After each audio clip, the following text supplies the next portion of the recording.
नमस्कार dear students, मैं जोगिंदर सिंह आज आपका फिर से डीएवी स्कूल की डिजिटल क्लास में हार्दिक स्वागत करता हूं।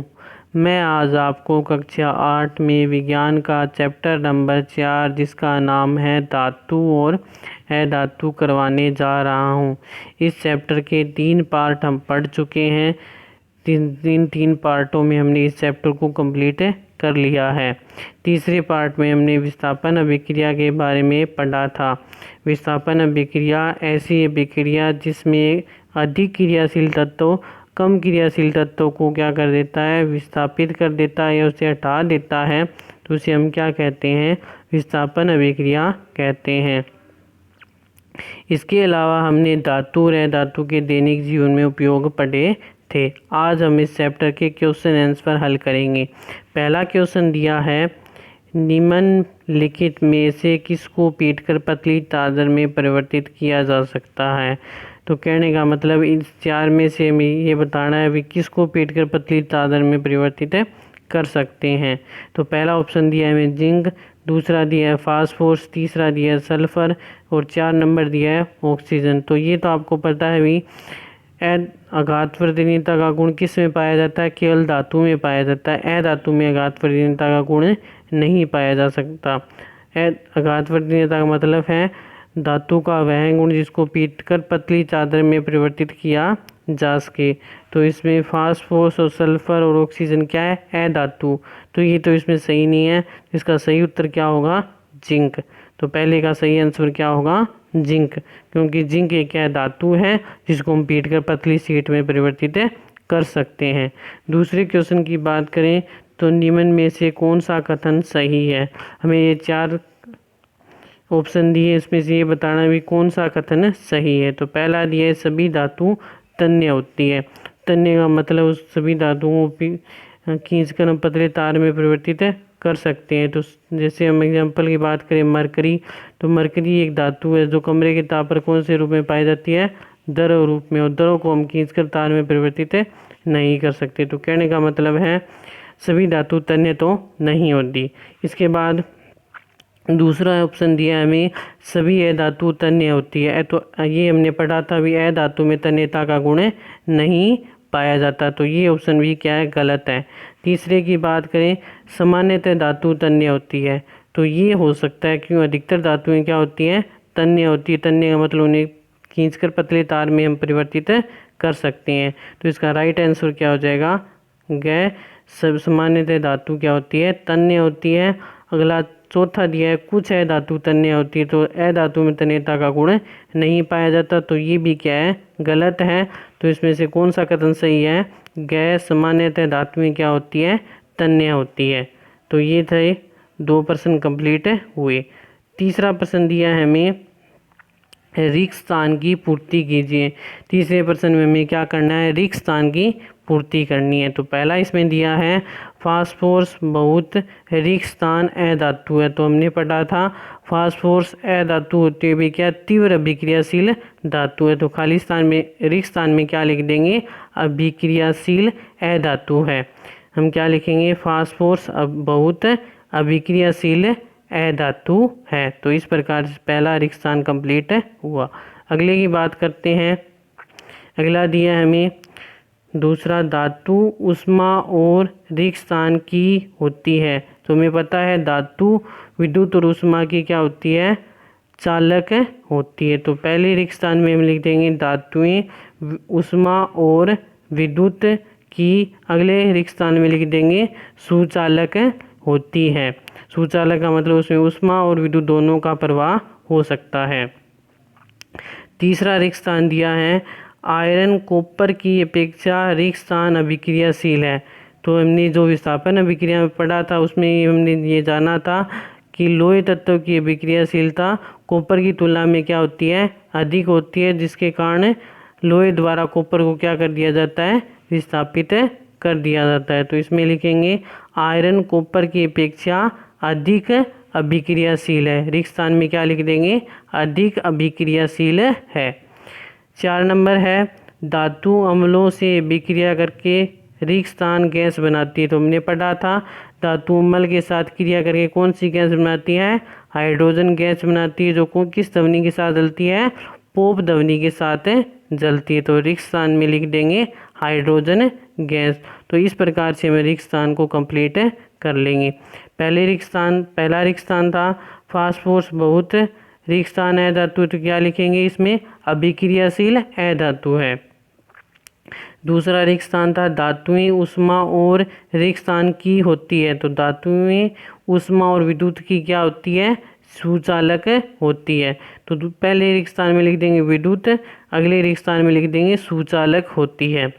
तीसरा रिक्त स्थान दिया है आयरन कॉपर की अपेक्षा अधिक क्या होता है, अभिक्रियाशील होता है, जिसके कारण आयरन कॉपर का क्या कर देता है, विस्थापन कर देता है। 4 नंबर रिक्त स्थान की बात करें, धातु अम्लों से अभिक्रिया करके कौन सी गैस बनाती है, हाइड्रोजन गैस बनाती है। तो रिक्त स्थान में क्या लिख देंगे, हाइड्रोजन गैस। तो इस प्रकार से हम रिक्त स्थान को कंप्लीट कर लेंगे। ये चीज़ आपको समझ में आ गई होगी। अगला है हमें 4 नंबर प्रश्न दिया है, अभी कौन सा कथन सही है और कौन सा कथन गलत है वो हमें पता लगाना है। सही है तो आप सही का निशान लगा देंगे, गलत है वहाँ गलत का निशान लगा देंगे। तो पहला दिया है हमें, सामान्यतः धातु अम्लों से अभिक्रिया करते हैं, तो हमें ये पता है अधातु अम्लों के साथ अभिक्रिया नहीं करती, ये हमने पढ़ा था, अधातु अम्लों के साथ अभिक्रिया नहीं करती, तो ये क्या हो जाएगा, गलत। तो इसमें हम F लिख देंगे। दूसरा है सोडियम बहुत अभिक्रियाशील धातु है, ये भी हमने पढ़ा था। वह सोडियम एक तीव्र अभिक्रियाशील धातु है जो जल और वायु दोनों के साथ क्या कर सकती है, क्रिया कर सकती है, तो इसलिए ये क्या है, सही है। तो इसके आगे क्या लिख देंगे, टी। तीसरा है कॉपर जिंक सल्फेट के विलयन से जिंक को विस्थापित करता है, तो ये हमने पढ़ा था, जो जिंक है वो कॉपर सल्फेट के विलयन में से कॉपर को विस्थापित कर सकता है, क्योंकि जिंक की अभिक्रियाशीलता कॉपर की तुलना में क्या होती है, अधिक होती है, लेकिन कॉपर है वो जिंक को विस्थापित नहीं कर सकता। क्यों नहीं कर सकता, क्योंकि कॉपर की जो अभिक्रियाशीलता है वो जिंक की तुलना में क्या होती है, कम होती है, तो उस कारण से ये क्या हो जाएगा, गलत। तो यहाँ लिख देंगे F। अगला है 4 नंबर, कोयले को खींचकर तारे प्राप्त की जा सकती है, तो हमने पढ़ा था अधातु में तन्यता का गुण नहीं पाया जाता, तो उसके कारण कोयला क्या एक अधातु है, अधातु होने के कारण इसको खींचकर तार प्राप्त नहीं की जा सकती, तो ये भी क्या हो जाता है, गलत। तो इसके आगे क्या लिख देंगे, F। पहला था सामान्यतः धातु अम्लों से अभिक्रिया करती है, तो अधातु अम्लों के साथ अभिक्रिया नहीं करती, तो ये क्या हो जाएगा, गलत। इसके आगे क्या लिख देंगे, F। दूसरा था सोडियम बहुत अभिक्रियाशील धातु है, तो सोडियम तीव्र अभिक्रियाशील धातु है, तो ये क्या था, सही, तो इसके आगे लिख देंगे T। इसके बाद अगला था कॉपर जिंक सल्फेट के विलयन से जिंक को विस्थापित करता है, तो ये संभव नहीं है, क्योंकि कॉपर की अभिक्रियाशीलता जिंक की तुलना में क्या होती है, कम होती है, तो इसके कारण वह जिंक को विस्थापित नहीं कर सकता। तो इसके आगे क्या लिख देंगे, F। इसके बाद लास्ट की बात करें तो कोयले को खींचकर तार प्राप्त की जा सकती है, तो हमें पता है अधातु में तन्यता का गुण नहीं पाया जाता, तो इस कारण कोयले को खींचकर तार प्राप्त हम नहीं कर सकते, तो ये भी क्या है, गलत है। तो इस प्रकार से 4 क्वेश्चन हुए कंप्लीट। अगला है 5 नंबर क्वेश्चन। तो 5 नंबर क्वेश्चन में हमें दिया है, नीचे दी गई सारणी में गुणों की सूची दी गई, इन गुणों के आधार पर धातु और अधातु में हमें क्या करना है, अंतर करना है। ये बताना है धातु या धातु में हमें क्या करना है, अंतर करना है इन गुणों के आधार पर। तो पहला गुण दिया है हमें दिखावट, तो दिखावट में धातु क्या होती है, चमकयुक्त, अधातु क्या होती है, चमक रहित। तो धातु के नीचे लिख देंगे हम दिखावट के आगे चमकयुक्त, अधातु में लिख देंगे चमक रहित। अगला गुण है कठोरता, तो धातु क्या होती है, कठोर होती है, अधातु क्या होती है, मुलायम होती है। तो धातु के आगे क्या लिख देंगे, कठोर, अधातु के आगे क्या लिख देंगे, मुलायम। इसके बाद तीसरा गुण आघातवर्धनीयता, तो धातु के नीचे लिख देंगे हाँ और अधातु के नीचे लिख देंगे नहीं, क्योंकि धातु में आघातवर्धनीयता का गुण पाया जाता है, अधातु में आघातवर्धनीयता का गुण नहीं पाया जाता। अगला है तन्यता, तो धातु के नीचे लिख देंगे हाँ, अधातु के नीचे लिख देंगे नहीं, क्योंकि तन्यता गुण धातु में पाया जाता है और अधातु में नहीं पाया जाता है। इसके बाद ऊष्मा चालन है, तो धातु में नीचे लिख देंगे हाँ, अधातु के नीचे लिख देंगे नहीं, क्योंकि धातु ऊष्मा की क्या होती है, चालक होती है, जबकि अधातु ऊष्मा की क्या होती है, कुचालक होती है। इसी प्रकार से विद्युत चालन की बात करें तो धातु के नीचे हाँ लिख देंगे और अधातु के नीचे क्या लिख देंगे, नहीं, क्योंकि धातु में उस विद्युत का क्या होता है, प्रवाह होता है, अधातु में विद्युत प्रवाह नहीं होता है। तो इस प्रकार से 5वां प्रश्न हम कंप्लीट कर लेंगे। पहला था दिखावट, तो दिखावट में धातु में लिख देंगे चमक युक्त, अधातु में लिख देंगे चमक रहित। दूसरा था कठोरता, तो धातु में लिख देंगे कठोर, अधातु में लिख देंगे मुलायम। तीसरा था आघातवर्धनीयता, तो धातु के नीचे लिख देंगे हाँ, अधातु के नीचे लिख देंगे नहीं। चौथा था तन्यता, तो धातु के नीचे लिख देंगे हाँ, अधातु के नीचे लिख देंगे नहीं। पांचवा था ऊष्मा चालन, तो धातु के नीचे हाँ, अधातु के नीचे नहीं। और 6 नंबर है विद्युत चालन, तो धातु के नीचे लिख देंगे हाँ और अधातु में लिख देंगे नहीं। तो इस प्रकार से 5 नंबर प्रश्न हम कर लेंगे और धातु और अधातु में अंतर भी कर लेंगे। ये समझ में आपको आ गया होगा। प्रश्न संख्या 6 की बात करें तो प्रश्न संख्या 6 में दिया है निम्न के कारण दीजिए, हमें इनके कारण बतानी है। ठीक है, तो पहला है एल्यूमिनियम पन्नी का उपयोग खाद्य सामग्री को लपेटने में किया जाता है। एल्यूमिनियम पन्नी का उपयोग किस में किया जाता है, खाद्य सामग्री को लपेटने में किया जाता है। क्यों किया जाता है, इसका कारण बताना है। कि हमें पता है धातु ऊष्मा की क्या होती है, चालक होती है, तो इसीलिए जो भोजन है उसके ताप को क्या रहे, बना रहे, मतलब भोजन क्या रहे, गर्म रहे, तो इसलिए एल्यूमिनियम पन्नी का उपयोग किस में किया जाता है, खाद्य सामग्री को लपेटने में किया जाता है। क्योंकि धातु ऊष्मा की क्या होती है, चालक होती है, तो उसके कारण जो भोजन की जो ऊष्मा है वो बाहर नहीं निकल पाएगी और भोजन ठंडा नहीं होगा। तो इसलिए एल्यूमिनियम पन्नी का उपयोग खाद्य सामग्री को लपेटने में किया जाता है। तो ये इसका क्या हो जाएगा, कारण हो जाएगा। कारण में बताओगे एल्यूमिनियम, कारण में आप क्या बताओगे कि धातु है वो ऊष्मा की क्या होती है, चालक होती है। इस कारण भोजन के ताप को बनाए रखने के लिए एल्यूमिनियम पन्नी का उपयोग खाद्य सामग्री को लपेटने में किया जाता है। ये चीज़ आपको समझ में आ गई होगी। दूसरा प्रश्न है निमज्जन छड़, जिसे हम कहते हैं रोड कहते हैं, धात्विक पदार्थों से बनी होती है। तो ये भी हमने पढ़ा था, धातु है वो विद्युत और ऊष्मा की क्या होती है, चालक होती है। तो इसलिए जो निमज्जन छड़ है वो किसकी बनाई जाती है, धात्विक पदार्थों की बनाई जाती है। उसके स्थान पर अगर हम धातु की बनाएंगे तो धातु विद्युत ऊष्मा की क्या होती है, कुचालक होती है, तो उस कारण पानी गर्म नहीं हो पाएगा। तो इसलिए निमज्जन छड़ किसकी बनाई जाती है, धात्विक पदार्थों की बनाई जाती है। इससे अगला है कॉपर जिंक को उसके लवण विलयन से विस्थापित नहीं कर सकता।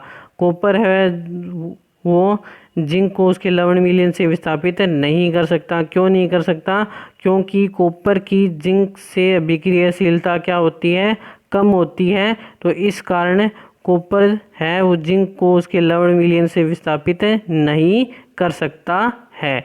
ये समझ में आ गया होगा आपको।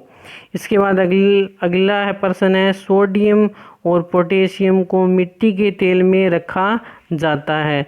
तो सोडियम और पोटेशियम को मिट्टी के तेल में क्यों रखा जाता है, क्योंकि सोडियम और पोटेशियम क्या है, तीव्र अभिक्रियाशील धातु है जो कि जल और वायु के साथ क्रिया करके क्या पकड़ लेती है, आग पकड़ लेती है। तो इसलिए उसके बचाव हेतु उन दोनों को किस में रखा जाता है, मिट्टी के तेल में रखा जाता है। तो ये था प्रश्न संख्या 6।